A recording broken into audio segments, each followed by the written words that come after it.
Bonjour Alexandre, Bonjour merci d'être Liselotte. avec moi ce matin. Donc, vous êtes un nouveau journaliste, vous serez amené à participer de temps à autre à nos émissions, on en est ravis. Et donc je suis sûre que tous les auditeurs partagent mon avis. Ce matin, nous recevons aussi Edwige Diaz, députée Rassemblement National de la 11e circonscription de la Gironde et conseillère régionale de Nouvelle-Aquitaine. Bonjour et merci d'être avec nous, Madame la députée. Bonjour, merci pour votre invitation. Bon, alors je commence avec vous, Alexandre. On vous a envoyé sur le salon de l'agriculture lundi. Est-ce que vous pourriez nous dire comment ça s'est passé? Et puis ensuite, voilà, on en parlera avec Edwige Diaz.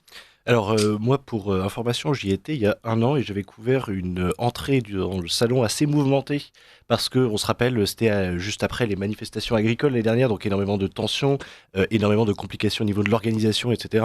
On sent que cette année, il y a quand même une forme d'apaisement, peut-être de lassitude aussi des agriculteurs qui en tout cas sont pas montés au front, mais voilà, en tout cas, le nombre de visiteurs était quand même au rendez-vous, sans l'aspect un peu plus syndicaliste de la FNSEA, de la coordination rurale qu'on avait pu voir l'année dernière, mais c'est vrai que voilà, il y avait quand même euh, tout autant on a posé des questions à pas mal d'éleveurs notamment pour justement leur parler de sujets voilà comme la condition agricole bien sûr, mais aussi la question du bien-être animal qui est un sujet aussi assez important.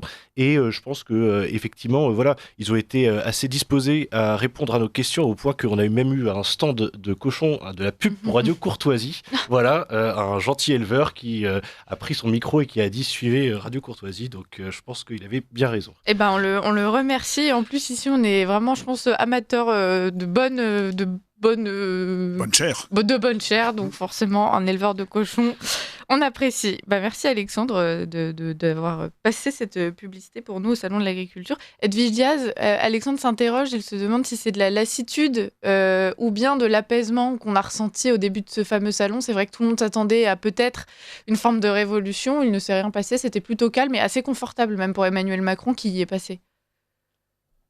Je pense que les images qui ont été renvoyées l'année dernière à l'occasion de l'ouverture du Salon de l'Agriculture en présence d'Emmanuel Macron ont été très mauvaises pour le gouvernement donc les organisateurs du salon ont mis le paquet justement sur la sécurisation, sur le filtrage, pour l'accès afin d'éviter qu'un tel chaos se reproduise.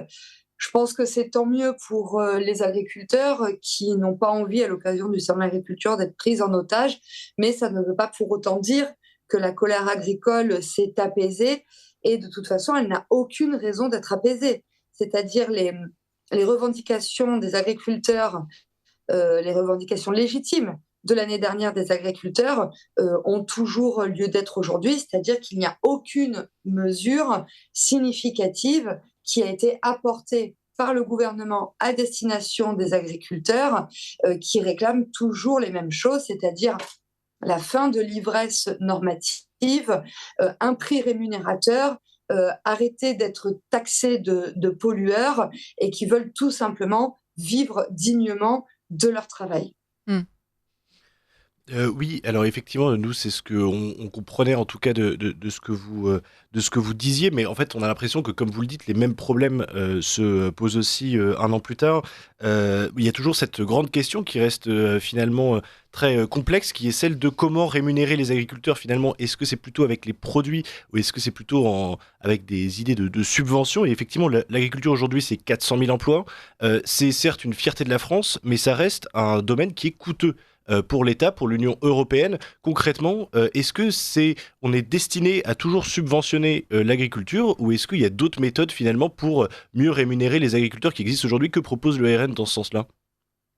Et bien sûr qu'il faut accompagner les agriculteurs, mais ils ne veulent pas vivre de primes, ils veulent vivre de prix rémunérateurs. C'est la raison pour laquelle nous, au Rassemblement national, nous disons qu'il faut favoriser l'agriculture française.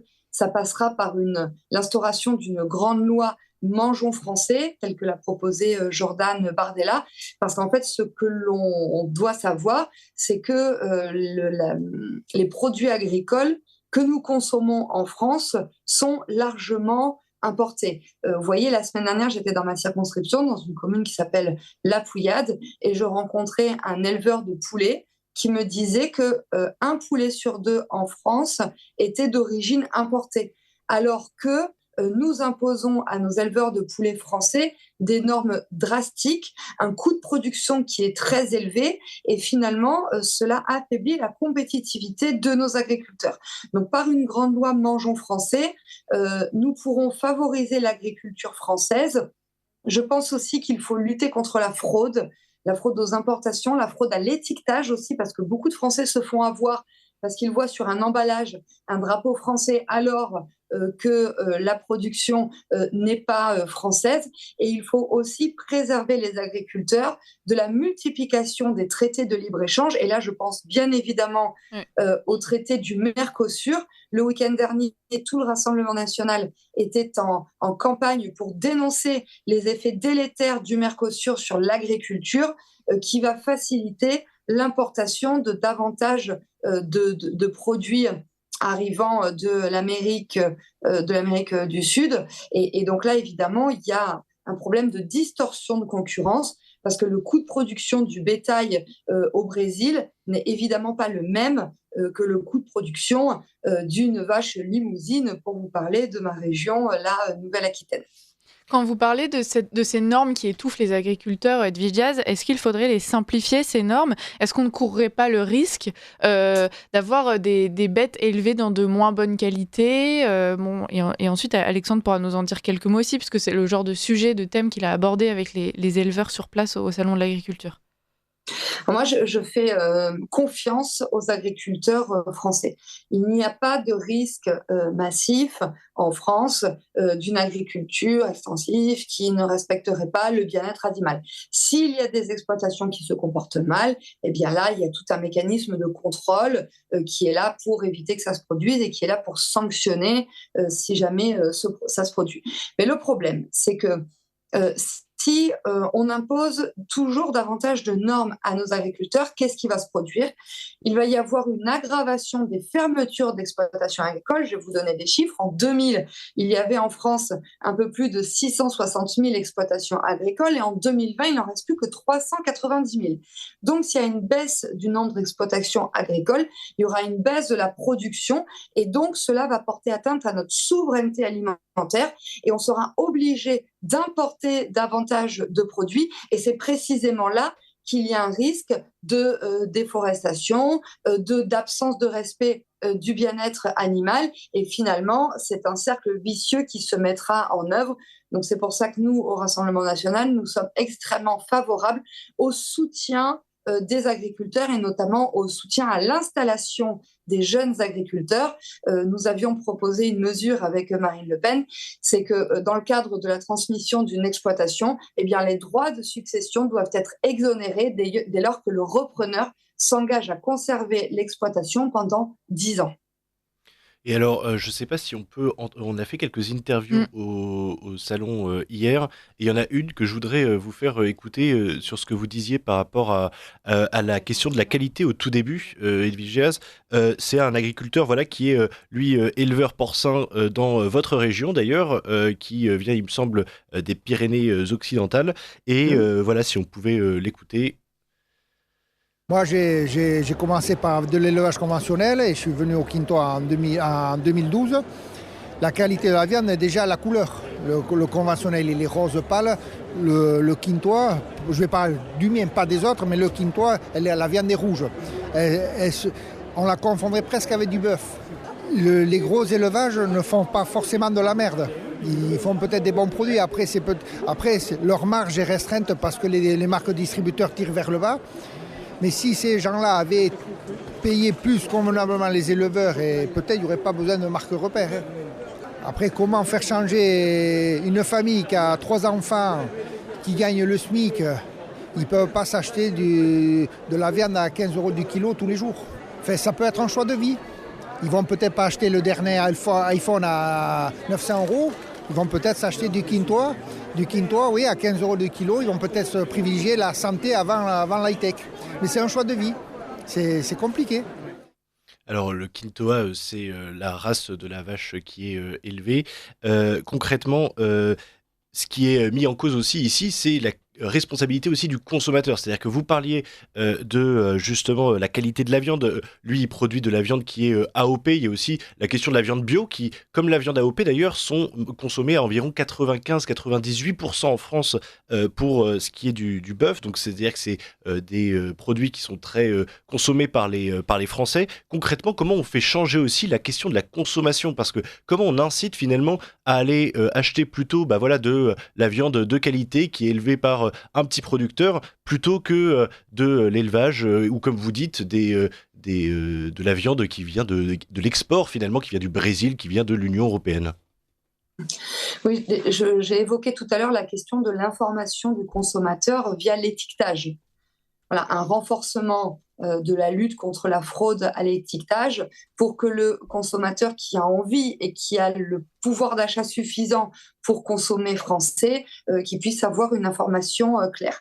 Ensuite, je pense qu'il est possible de baisser le coût de production agricole en France. Je pense par exemple au coût de l'électricité qui pèse considérablement sur le coût de production final des élevages, etc. Donc, avec une maîtrise du prix de l'électricité, comme on veut le faire avec Marine Le Pen et Jordan Bardella, c'est-à-dire une renégociation du marché européen de l'énergie, le coût de l'électricité pourra baisser en France et donc forcément, ça se répercutera sur les agriculteurs.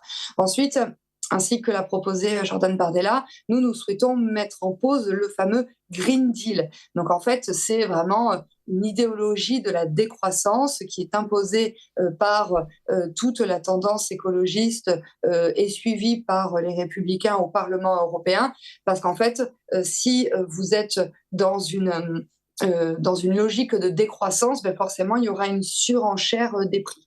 Et nous disions tout à l'heure qu'il fallait soulager d'un point de vue administratif les agriculteurs, c'est-à-dire faire en sorte qu'ils passent moins de temps à remplir des démarches administratives, parce qu'un agriculteur passe en moyenne 9 heures par semaine à remplir des papiers. Et nous considérons qu'un agriculteur doit être sur son tracteur et non pas devant son ordinateur.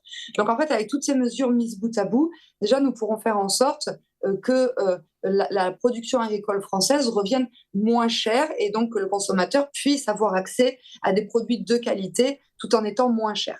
Et ensuite, d'une manière générale, oui, bien sûr que nous, au Rassemblement national, nous sommes très attachés à la préservation du pouvoir d'achat des Français. Et c'est la raison pour laquelle nous avons proposé un certain nombre de mesures pour redonner du pouvoir d'achat aux Français. Je pense à la baisse de la TVA sur les produits de première nécessité, mais aussi sur le gaz, le fuel, le carburant, etc. Nous voulons aussi revaloriser les salaires. Et donc, tout ça, en fait, fera que d'un côté, vous aurez les coûts de production qui baisseront et de l'autre côté, le pouvoir d'achat des Français qui augmentera. Et donc, nous avons bon espoir que ces deux mécanismes incitent à la consommation d'une production locale et française. Et est-ce qu'on peut aussi s'attendre à voir, voilà, je crois qu'il y avait une mesure qui a été proposée sur les cantines françaises, mais aussi peut-être dans l'administration, je sais pas. En tout cas, effectivement, c'est sûr que l'État français, finalement, finit par nourrir directement un certain nombre de personnes. Est-ce que là-dessus, on va avoir justement une forme de préférence nationale sur l'agriculture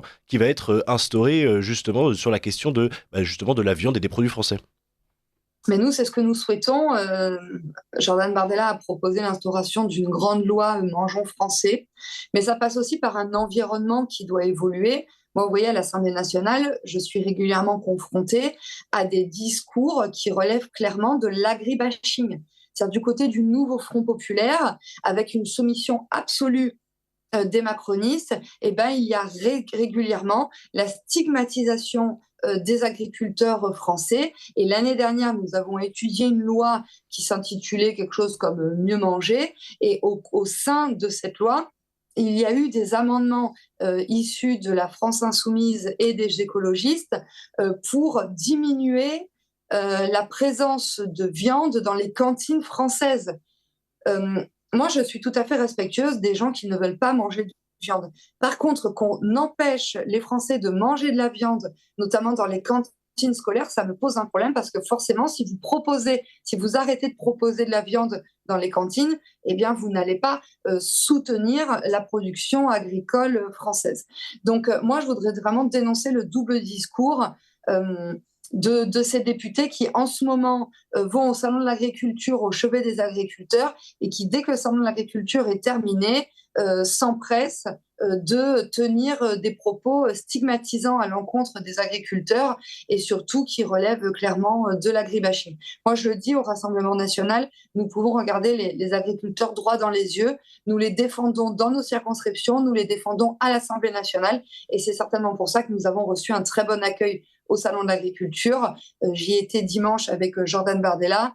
L'accueil était vraiment très chaleureux et j'y retourne aujourd'hui avec les conseillers régionaux RN du Conseil régional de Nouvelle-Aquitaine.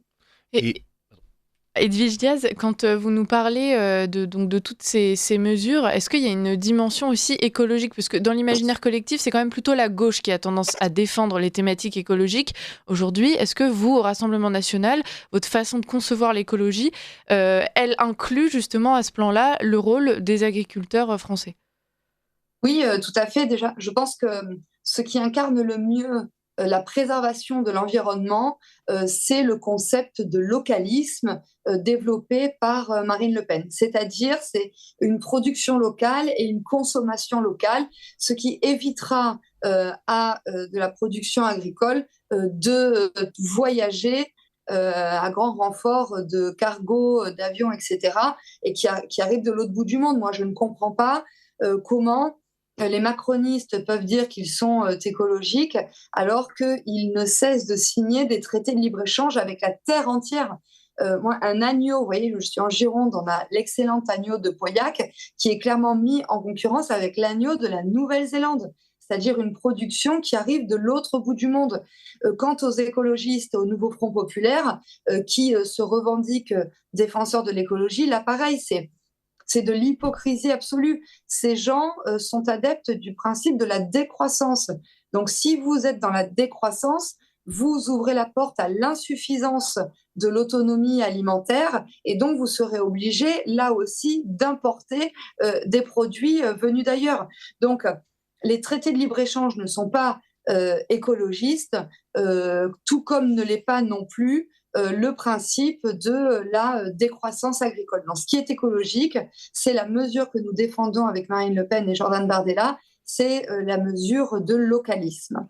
Et alors, justement, vous parlez beaucoup et je pense effectivement à raison, des traités comme celui qui lie la France à la Nouvelle-Zélande et aussi celui avec le Canada. Et il y a eu le Mercosur, bien sûr, qui a énormément fait parler l'année dernière. En revanche, moi, quand je suis allé parler aux éleveurs, justement, sur le salon, en fait, ils me parlaient pas tant que ça du Mercosur, parce qu'ils me disaient, le Mercosur ne représente que quelques dizaines de milliers de tonnes, ce qui est quasiment rien à l'échelle française. Voilà, ça représente quelques pourcents au grand maximum, je crois, au niveau européen. En revanche, ils me parlaient beaucoup, justement, de la concurrence intra-européenne, ce qui pour eux me paraît en fait leur paraissait être ce qui avait de plus important, en expliquant que par exemple les normes qui existaient en Espagne, finalement en fait c'était des normes qui étaient bien moins fortes que les normes qu'il y a en France.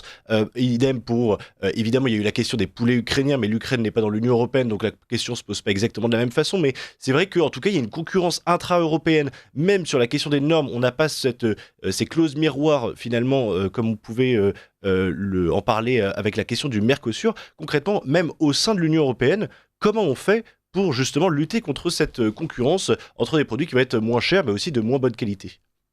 Alors, il y a deux choses. Je veux d'abord vous répondre sur le Mercosur, parce que le Mercosur est une véritable épée de Damoclès qui trône au-dessus de la tête de nos agriculteurs. Si jamais ce funeste traité entrait en vigueur, eh bien, ce serait l'importation de 99 000 tonnes de viande bovine. Ça serait 180 000 tonnes de volaille. Ça serait 25 000 tonnes de viande porcine. Et je pourrais continuer la liste. Et en plus, ce que je voudrais rajouter, c'est qu'il y aura quasiment une impossibilité d'appliquer des clauses miroirs. Et même pire que cela, vous avez au Brésil et en Argentine des produits phytosanitaires qui sont interdits en France. Donc là, on met vraiment nos agriculteurs dans une situation intenable de concurrence internationale déloyale.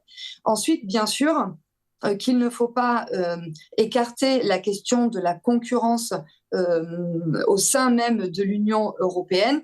Et c'est pour ça que je vous disais que oui, La grande loi Mangeons français que nous voulons mettre en œuvre est nécessaire, le contrôle à l'étiquetage aussi, parce qu'il faut bien sûr que nous protégions d'abord l'agriculture française qui est en train de vivre un véritable plan social qui ne dit pas son nom. Et un petit mot sur l'Ukraine, parce que vous l'avez évoqué. Nous, au Rassemblement national, nous sommes opposés à l'intégration de l'Ukraine au sein de l'Union européenne, parce que si cela se produisait, eh bien, ça voudrait dire que une grande partie des fonds de la politique agricole commune seraient redirigés vers l'Ukraine au détriment des agriculteurs français. Et d'autre part, l'entrée de l'Ukraine au sein de l'Union européenne lui ouvrirait des marchés considérables qui seraient dramatiques, notamment pour nos éleveurs de poulets, mais aussi pour les producteurs de blé. Donc en fait, au nom de la préservation de l'agriculture française, nous ne souhaitons pas au Rassemblement national que l'Ukraine rentre dans l'Union européenne. Et alors juste pour les chiffres que vous donniez sur le Mercosur, vous disiez 99 000 tonnes de porc par exemple. En France, il y en a de bœuf, pardon. En France, il y en a 1,6 million de tonnes qui sont produites, donc ça resterait quand même résiduel. Mais en tout cas, on comprend la logique que vous mettez derrière. Il y a aussi une autre question qu'on se posait au salon, c'est comment protéger finalement l'agriculture traditionnelle, l'AOP, même le bio, face aux grands industriels, face à quelque part à la pression qui est mise aussi par la grande distribution, par le marché, quelque part, comment on fait aussi pour que ces agriculteurs se fassent pas manger. Moi, par exemple, je viens de Mayenne. La question de Lactalis se pose quand même toujours particulièrement fort parce que certes, Lactalis est un acteur très puissant au niveau français et même au niveau mondial, mais en revanche, c'est vrai que, en fait, ils mettent une pression à la baisse sur les salaires des éleveurs laitiers en France et finalement, ce qui a pour conséquence de toujours faire baisser le prix, toujours mettre en concurrence les coopératives les unes entre les autres. Oui, vous avez raison. C'est la raison pour laquelle nous, au Rassemblement national, nous souhaitons instaurer des prix minimums pour interdire la vente à perte. Et par ailleurs, nous souhaitons lutter contre les marges abusives de la grande distribution et des grands industriels. Nous souhaitons que les relations entre la grande distribution et les agriculteurs se passent en bonne intelligence, mais nous n'excluons pas une intervention de l'État si jamais la grande distribution ne joue pas le jeu. Et c'est là aussi tout l'échec des précédentes lois Egalim qui avaient notamment promis des sanctions à l'égard de la grande distribution et des marges abusives. Et là, le gouvernement a été dans l'incapacité totale de protéger les agriculteurs, si bien qu'il est en train de penser à la rédaction d'une énième loi Egalim. Moi, je pense qu'il faut juste appliquer les lois Egalim qui ont déjà été votées, mais je n'ai pas l'impression que les macronistes aient la volonté politique de protéger les agriculteurs français. En fait, là, une fois de plus, on se retrouve dans une question de volonté politique et de courage politique. Les macronistes ont fait la démonstration qu'ils ne l'ont pas. Le nouveau Front populaire a fait la démonstration que ça n'était pas un sujet pour lui. Et donc là, une fois de plus, moi, je n'ai confiance qu'au Rassemblement national pour réellement protéger les agriculteurs. Alors, il nous reste 2 minutes, mais on va finir par écouter le deuxième sonore qu'Alexandre a pu enregistrer sur le Salon de l'Agriculture. Pour le label, on a plein de normes c'est des normes internes à notre production, à notre groupement en fait. Parce que chaque groupement, comme là vous avez loué à côté, eux c'est d'autres normes. Donc eux c'est du plein air complet, c'est-à-dire qu'ils ont dire qu'il n'y a pas de clôture et ainsi de suite. Nous on est parqués, on a des grillages pour les arrêter, pour pas qu'ils s'en aillent partout. Puis après, il y a Maître Renard qui peut être là, il y a plein de choses. Quoi. Voilà. Mais non, c'est vrai que les contraintes administratives sont de plus en plus nombreuses. Quoi. Il y a un tas de paperasse à faire. Heureusement qu'on a des gens pour nous aider, parce que sinon, ça serait trop compliqué. Et vous avez des aides quand même européennes Oui, on touche des aides. Oui. Heureusement, parce que sinon, ça serait très, très, très, très compliqué financièrement. Alors juste, effectivement, cet agriculteur parlait quand même de la question des normes, voilà, qui dit toujours plus lourdes, etc. Edwige, il ne nous reste plus beaucoup de temps, juste en 30 secondes, est-ce qu'il y aurait 3 normes qui pèsent actuellement sur l'agriculture que le Rassemblement national voudrait abolir ? Oui, alors, en 30 secondes, là, j'aurais pas le temps, mais juste ce que je veux vous dire, c'est qu'en fait, pour résumer notre philosophie à nous au Rassemblement national, nous dénonçons en fait l'idéologie de la décroissance et de l'écologie punitive qui est clairement incarnée aujourd'hui dans l'hémicycle par le nouveau Front populaire, et nous dénonçons aussi l'asphyxie administrative et l'impuissance politique qui est clairement l'apanage aujourd'hui du bloc central, c'est-à-dire macroniste et républicain. Donc les agriculteurs se sentent clairement abandonnés. Moi, je leur demande de tenir bon, de leur dire qu'avec Marine Le Pen et Jordan Bardella, nous ferons tout ce qui est en notre pouvoir pour, dès que nous arriverons aux responsabilités, pour sauver l'agriculture française du grand plan social qu'elle est en train de subir en silence aujourd'hui, avec malheureusement de trop nombreux suicides d'agriculteurs. Merci beaucoup Edwige Diaz d'avoir été Merci avec nous ce matin. Je rappelle que vous êtes députée du Rassemblement national et conseillère régionale de Nouvelle-Aquitaine. Merci aussi à vous Alexandre d'avoir mené cet entretien avec moi et donc de vous être rendu sur le Salon de l'Agriculture. Le reportage sortira très bientôt et à très bientôt à tous les deux.